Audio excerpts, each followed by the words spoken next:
In this video, let us learn or listen to the composition Maitri Bhajata. Maitri Bhajata is a Sanskrit benediction composed by Jagadguru Sri Chandrasekharendra Saraswati Swami, also known as the Paramacharya of Kanchi. This composition was popularized when rendered by Bharat Ratna Srimati M.S. Subbalakshmi at the United Nations on UN Day in the year 1966. This song was set to a Ragamalika by Sri Vasant Desai. This song is a call for universal friendship, peace and compassion. This Ragamalika consists of ragas Yamuna Kalyani followed by Kapi and is based on Adi Talam. Now let us listen to the composition. The first stanza is in Yamuna Kalyani Ragam. The Arohanam and Avarohanam of Yamuna Kalyani.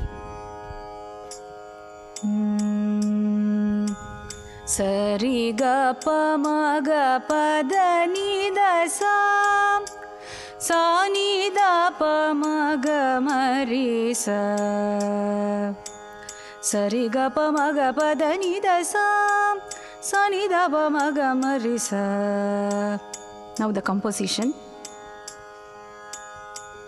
Maitri bhajata akila hrijetri, Maitri bhajata akila hrijetri, Maitri bhajata akila hrijetri.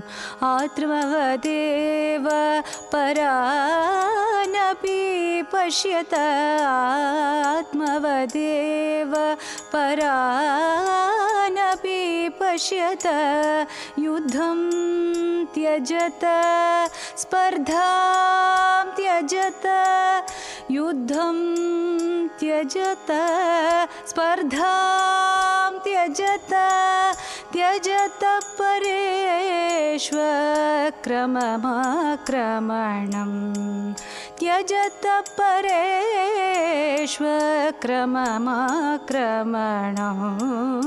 Maitrim bhajata akila hrijetri, Maitrim bhajata akila hrijetri.